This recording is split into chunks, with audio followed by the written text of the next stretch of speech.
Madame, Monsieur, bienvenue à Digital Info Acte 2. Votre fenêtre s'ouvre sur l'écosystème du numérique au Burkina Faso. Ravi de vous accompagner dans cette aventure passionnante où nous explorerons les méandres de la technologie, de l'innovation et de la transformation numérique qui façonnent notre pays. Dans ce deuxième numéro, nous mettons nos projecteurs sur les trois grands acteurs de la famille des techniques de l'information et de la communication. Il s'agit des opérateurs de télécommunications, des sociétés et services d'informatique et des médias qui rendent divers services. Les structures étatiques de contrôle, notamment l'ARCEP et la CIL, seront également à l'honneur. Question de comprendre.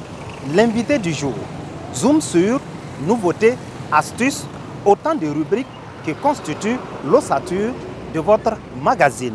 Alors, asseyez-vous bien, détendez-vous et laissez-vous emporter par cette aventure numérique. C'est parti!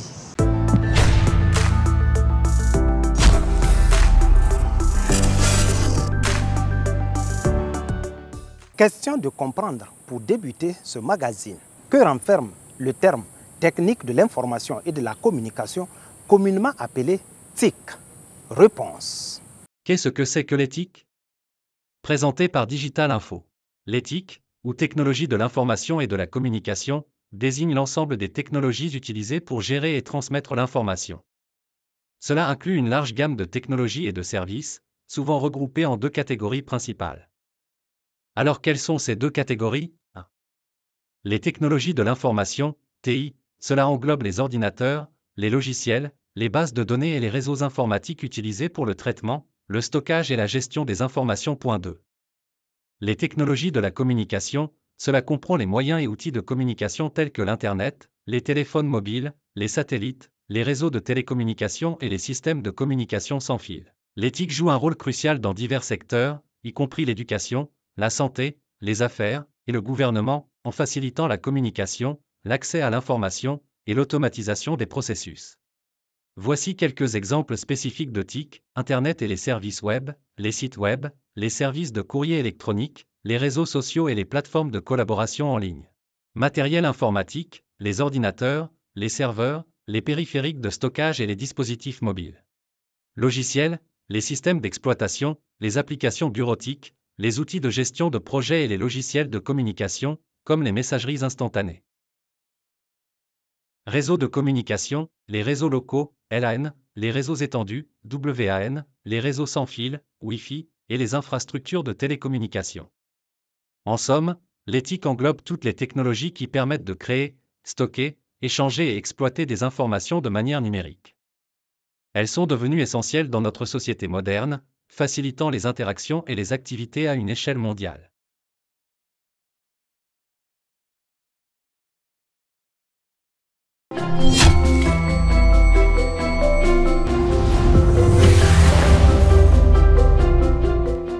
Il vous arrive peut-être de vous poser la question suivante.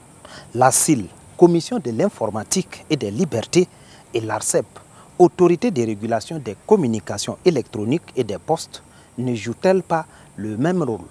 La réponse est non. La CIL et l'ARCEP sont plutôt deux institutions administratives indépendantes et surtout complémentaires dans l'écosystème du numérique au Burkina Faso. La mission confiée à chacune d'elles, c'est à découvrir dans cette rubrique Invité du jour. La CIL a pour focus de mettre l'accent sur la protection des personnes, surtout les données à caractère personnel. Et c'est ce qui a milité justement à sa relecture, qui a donné une nouvelle loi portant cette fois-ci protection de la personne à l'égard du traitement des données à caractère personnel. Donc le focus a été mis sur la personne physique parce que justement le champ d'action de la CIL est beaucoup plus orienté données à caractère personnel. La CIL a pour obligation de mieux sensibiliser la population à l'usage responsable des plateformes numériques, surtout actuellement avec les plateformes à caractère sociaux. Et la CIL doit jouer un rôle de régulateur, un rôle pour sensibiliser, pour informer, parce qu'il existe non seulement une réglementation en la matière avec la loi 001. Donc la CIL doit travailler à faire connaître loi par la population, toutes les dispositions de la loi. Du côté des traitements, des responsables de traitement des données à caractère personnel, la CIL également doit veiller à ce que les données à caractère personnel qui sont manipulées au niveau de ces responsables de traitement soient faites conformément à la législation. Également, la CIL doit jouer un rôle de veille technologique et juridique pour anticiper sur certaines actions liées justement à l'usage de ces plateformes qui sont faites. On peut dire que le pari est tenable. C'est vrai que les défis sont là, mais aujourd'hui, avec la nouvelle vision que nous nous sommes donnée au niveau de la CIL, c'est surtout d'aller sur une nouvelle façon de procéder pour mieux sensibiliser, pour mieux éduquer, pour mieux informer. L'ARCEP, qui est l'autorité de régulation des communications électroniques et des postes, est un acteur de cet écosystème du numérique. Sa mission principale, c'est réguler justement tout ce qui est communication électronique et les postes. Les missions de l'ARCEP sont bien encadrées par la loi et peuvent être classées en missions techniques, économiques, juridiques. Il faut dire que l'ARCEP instruit les dossiers de licence, d'autorisation générale, de déclaration pour l'entrée sur le marché des acteurs. La deuxième mission, une fois que l'acteur est sur le marché, donc il faut lui allouer des ressources. Donc pour son fonctionnement, c'est ce que nous appelons les fréquences et les numéros. Il y a aussi la mission d'homologation des terminaux et équipements radioélectriques destinés à se connecter justement à ces différents réseaux. Il y a aussi que nous devrons pouvoir accréditer, la loi nous le permet, les prestataires de services de confiance. Donc c'est le cas par exemple des certificats, la certification électronique. C'est vraiment une sentinelle des marchés des communications électroniques et des postes qui doit garantir une concurrence saine et concilier les intérêts des parties prenantes pour un développement socio-économique inclusif. Avec une vision ambitieuse. Cette vision est déclinée en 5 axes majeurs. Le premier axe, justement, c'est de pouvoir renforcer la gouvernance et le cadre institutionnel même de l'ARCEP. Le deuxième axe, c'est le renforcement de la concurrence.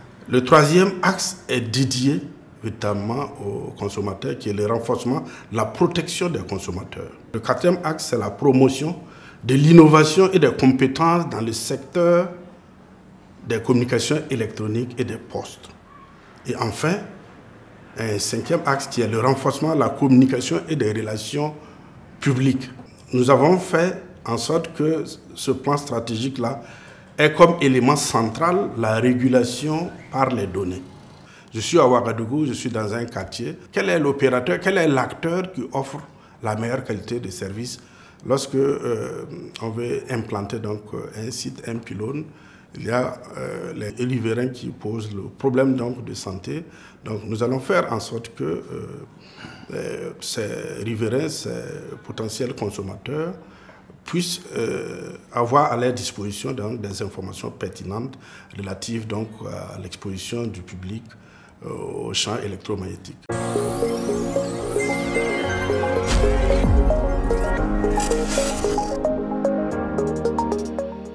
Vous avez besoin de vous faire établir un extrait d'acte de naissance dans les confins du Burkina Faso. Vous êtes en quête d'un marché sûr et dynamique qui allie célérité dans la livraison et qualité des produits. Eh bien, contactez rapidement la Poste Burkina Faso.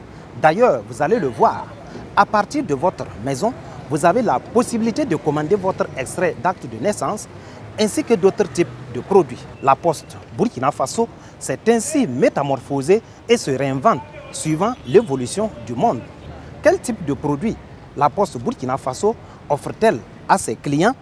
Comment se faire livrer n'importe quel article dont le rapport qualité-prix défie toute concurrence? C'est à découvrir dans votre rubrique Zoom sur. Pour comprendre le rôle de la Poste Burkina Faso, il faut aller dans les 3 dimensions de son activité.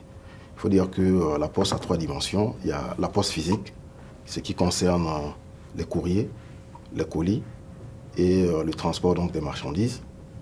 Il y a la Poste financière qui concerne les produits et services financiers que nous offrons donc, à notre clientèle, la caisse d'épargne, le centre des chèques postaux et les transferts donc, rapides de fonds. Ensuite, il y a la Poste numérique qui au départ était un peu transversale, pour développer les deux premières dimensions de son activité. Mais au final, on a commencé donc à développer des produits et services donc dans le domaine du numérique, et ce qui nous permet donc de nous positionner comme un acteur majeur de l'écosystème du numérique. Aujourd'hui, c'est une place incontournable. Voilà, on ne peut plus rien faire à la Poste Burkina sans le numérique. D'abord, pour la première dimension, qui est la dimension physique, au niveau du courrier, tous les services sont pratiquement numérisés. Voilà, aujourd'hui, si vous passez à un bureau de poste et que vous déposez un envoi, la comptabilité même ou la réception de cet envoi-là se fait par un logiciel. Donc, il y a un ensemble de logiciels qui traitent donc du courrier. Pour le courrier, on a principalement GoPost qui traite de l'ensemble des opérations du courrier, de la collecte, de l'acheminement à la distribution. Ensuite, au niveau des services financiers, on a un logiciel bancaire que nous avons acquis depuis 2010, qui est fonctionnel et qui permet donc de délivrer toutes les opérations financières de la Poste Burkina. C'est ce qui a permis donc que dans n'importe quelle agence où tu te trouves, tu peux effectuer les retraits, les remboursements et les dépôts dans ton compte de la Caisse nationale d'épargne en temps réel. Donc c'est ce logiciel-là qui nous a permis de le faire. Donc c'est donc dire que rien que sur le volet traditionnel, c'est devenu un outil donc incontournable. Comment on fait pour découvrir notre plateforme? Il faut aller sur Google. Voilà, vous faites Faso Ranana. Faso Ranana, son nom c'est Amoré. Faso, acheter facilement ou acheter moins cher. Donc vous le nom Faso Ranana. Donc Faso Ranana. Si vous faites ça sur Google, puis vous tapez, voilà, vous allez avoir la page accueil de notre plateforme. Voilà comment la plateforme se présente. Donc voilà un peu les produits qui sont exposés sur notre plateforme. Nous sommes dans tous les secteurs d'activité. Vous y trouverez des produits de beauté, hommes, voilà. Comme femmes, il y a des pains. Il y a par exemple des kits que nous avons confectionnés à l'occasion du Ramadan. Voilà. Il y avait du sucre. Il y avait des produits qui sont vendus. Ça, ce pain-là, c'est pour le pain de 8 mars. Donc, il y a ce type de produits-là. Il y en a de tous les secteurs d'activité. Par exemple, ça, c'était à l'occasion de la Saint-Valentin. Nous avons commercialisé ce genre de produits, du jus. Bref, il y a plusieurs produits. Bon, pour les produits qui ne sont pas ici, si vous voulez, il y a la possibilité de faire des recherches. On peut rechercher par exemple parfum, spécifier un peu, parfum homme. Si je tape sur rechercher, voilà, vous allez découvrir que les produits que nous recherchons seront en bas. Donc voilà, on a un seul parfum homme actuellement en vente, parce que quand les stocks s'épuisent, on enlève le produit en ligne pour ne pas créer des désagréments. Et si vous voulez l'acheter, par exemple, vous mettez juste ajouter au panier. Et une fois que vous le faites, voilà, vous aurez une idée du parfum, c'est-à-dire son prix. Vous pouvez faire plusieurs options, enlever sur place ou également continuer de payer. Mais avant de payer, vous allez d'abord aller vous enregistrer. Pour votre première fois que vous allez acheter, on va vous demander par exemple de mettre un identifiant. Donc moi j'ai un identifiant et un mot de passe. Ça va rester sur la plateforme à chaque fois que je voudrais en cas de besoin. Donc j'ai déjà fait le choix. C'est un parfum que j'ai pris à 20 000 francs et il me coûte 20 000 plus la livraison 1000 francs. Ça me fait 21 000 francs en tout. Je suis à Ouagadougou. Si je suis hors de Ouagadougou, ça va me coûter 2 000 francs. Voilà, pour la livraison. Donc ensuite je fais suivant. Et voilà, si je fais suivant, ça me montre déjà les totaux à payer. Donc la livraison, voilà, et l'adresse. Voilà, je dois préciser. Ça veut dire que je peux payer le produit pour livrer à quelqu'un d'autre. Je peux offrir ça à quelqu'un. Et une fois que tout ça est renseigné, vous faites juste un clic. Et voilà, ça vous demande le paiement. Soit vous pouvez payer à la livraison. Ça veut dire que c'est quand l'agent va venir pour vous livrer le produit que vous allez lui donner l'argent. Ou également payer par Orange Money. Tous les systèmes seront opérationnels au niveau du paiement dans peu de temps. Pour le moment, c'est Orange Money. que nous utilisons. Donc, et si vous êtes là, à ce niveau-là, ça veut dire que c'est l'avant-dernière étape pour le paiement. Donc, une fois ici, après ici, vous faites juste valider et votre paiement est maintenant, voilà. Donc, le paiement est déjà géré et vous validez. Et dès que vous validez, nous ici, nous recevons la notification d'un paiement et nous faisons tout pour vous livrer le produit. À Ouagadougou, ici, vous allez recevoir le produit le même jour. Peu importe la localité, peu importe la distance, c'est au plus tard 72 heures. Notre second produit, c'est iDoc. Bon, c'est la même chose. iDoc, vous pouvez taper iDoc. Voilà comment se présente cette plateforme-là. Vous allez voir commander. Ici, c'est encore plus simple que Faso Ranana parce que comme c'est un seul document qu'on peut commander, vous voyez déjà c'est acte de naissance. Vous cliquez dessus, ça vous amène déjà au niveau de la page où vous allez mettre les renseignements. Donc vous mettez juste ici, on vous demande de mettre le nom, prénom, numéro de téléphone de la personne qui commande. Voilà, vous pouvez commander pour un parent, un ami ou un enfant. Donc vous allez mettre un enfant. Ensuite, voilà, bon, vous voyez ici, si on ne met pas quelque chose, on ne peut pas progresser. Mais c'est juste des renseignements comme ça que vous mettez. Vous allez, la deuxième page là va vous demander de renseigner le numéro de l'enfant, le nom et le père de l'enfant. Voilà, et ensuite vous allez mettre les numéros de référence de l'extrait d'acte de naissance. Parce qu'en remplissant, vous devez avoir votre extrait en main. Vous mettez juste les références et juste après ça, les dates d'établissement et les références, vous cliquez juste sur OK et vous faites le paiement. Et une fois que le paiement est géré, nous recevons la notification. Vous allez dire où est-ce que vous voulez. Il y a un coin où vous devez également préciser l'adresse. Vous voulez qu'on livre le produit. Nom, prénom. Vous voyez que ça renseigne automatiquement le reste. Je fais suivant. Et voilà. On me demande, il y a 2 modes de livraison, à domicile ou à l'agence. Moi, je veux qu'on me livre ça à domicile. Donc, je vais choisir où est-ce qu'on doit établir. C'est également au centre. L'adresse de livraison, quoi, ce sera à Ouagadougou que je veux qu'on me livre ça, en province de Kadiogo. Je peux choisir une agence. Il y a la possibilité de se faire livrer également à domicile, comme je vous le disais, comme on le précise même ici. Donc, je fais suivant. Et maintenant, je suis au stade de paiement. Ça veut dire que ici, je fais juste, il me dit que pour faire le paiement, voilà le montant qui est là. Et ensuite, je fais le paiement. Et ici, il me récapitule l'ensemble de la commande là. Et ensuite, je valide. Il va me demander de faire le paiement. Ici, c'est pour faire le paiement. Voilà, donc là, à partir de là déjà, si je fais suivant, voilà, il va m'ouvrir, voilà, donc ça, voilà le prix. Ainsi de suite, je dois maintenant faire le paiement. Ici, si je ne paye pas, je ne pourrai pas continuer. Donc voilà un peu ce qu'on peut dire rapidement à ce niveau-là. Et pour vous traduire sa reconnaissance pour cette marque particulière, la Poste Burkina Faso vous offre plein de cadeaux. Comment les obtenir? Il vous suffit simplement de répondre à ces questions. Première question. Quel est le nom du premier site de e-commerce du Burkina Faso créé par la Poste Burkina Faso? Question numéro 2. Sur quelle plateforme numérique de la Poste Burkina Faso peut-on établir des actes d'état civil? Question numéro 3.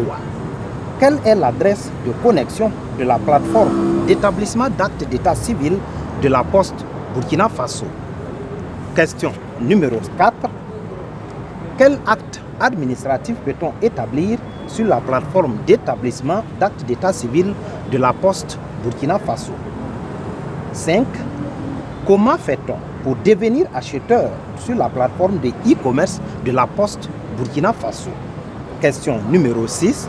Comment fait-on pour devenir vendeur sur la plateforme de e-commerce de la Poste Burkina Faso? Apportez les bonnes réponses exclusivement par WhatsApp au numéro suivant 70 20 13 43 et gagnez de nombreux lots offerts par la Poste Burkina Faso.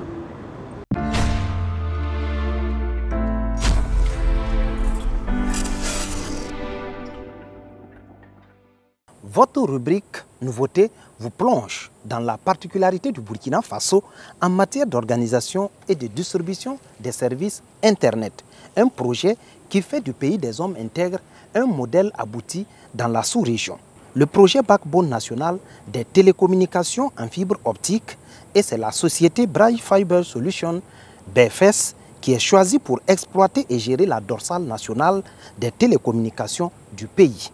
BFS s'investit ainsi au quotidien pour assurer un meilleur maillage en connexion Internet haut débit de l'ensemble du territoire. Regardez plutôt. BFS est une filiale de Télécel Faso qui a été créée à la suite d'un appel d'offres international que l'État a lancé en 2021. Le backbone national, si on peut le dire en français facile, c'est l'épine dorsale.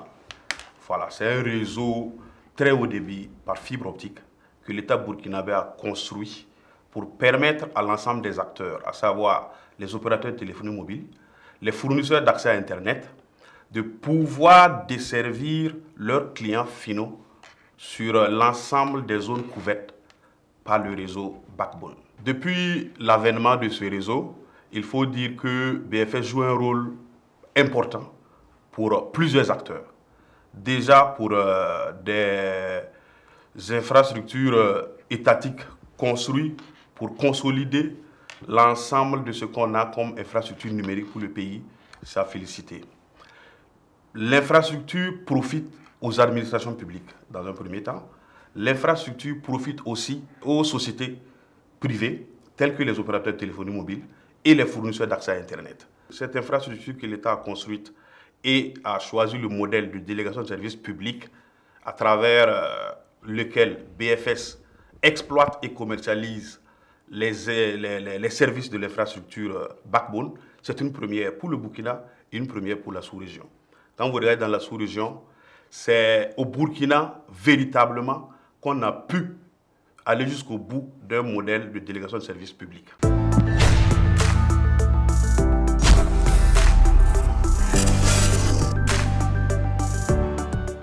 Dans un monde interconnecté où les réseaux sociaux font désormais partie intégrante de nos vies, au Burkina Faso, ils sont nombreux, voire des milliers, à posséder un compte Facebook et de nombreux utilisateurs se plaignent des activités malveillantes ou affichent des messages d'alerte du genre « Mon compte Facebook est piraté ».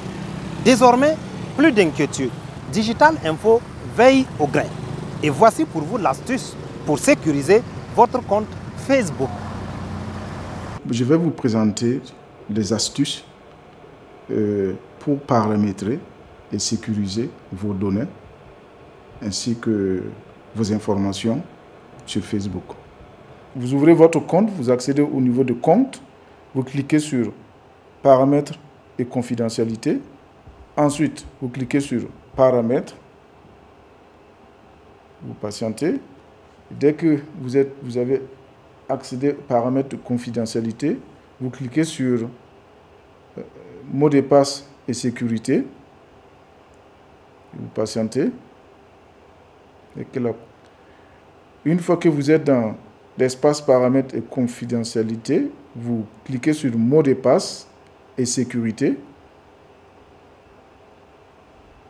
Ensuite, vous activez l'authentification double facteur. Dès que vous cliquez sur l'authentification double facteur, Facebook d'abord vérifie si vous êtes l'auteur ou vous êtes sur votre propre page. Alors, vous allez devoir réintroduire votre mot de passe habituel. Une fois que Facebook a vérifié votre mot de passe, il vous laisse accéder à cet onglet qui est authentification deux facteurs et vous avez trois choix. Authentification par texto, authentification par une application tierce hors de Facebook et authentification par clé physique. Bon, les usagers habituels utilisent plutôt authentification par SMS. Donc on va sélectionner authentification par SMS et vous introduisez, vous l'activez. Bon là je l'avais déjà activé. Là, je vais le désactiver puis le réactiver. Voilà, vous l'activez. Une fois que vous l'activez, on ne peut pas avoir accès à votre compte Facebook sans que la personne introduise des informations que Facebook va envoyer sur votre téléphone par SMS. Je pense qu'à ce stade, vous avez déjà franchi un pas pour sécuriser davantage votre page Facebook Et la prochaine fois, on va plus étaler et rentrer en profondeur dans d'autres paramètres qui consistent à la confidentialité de vos informations et de vos données à caractère personnel.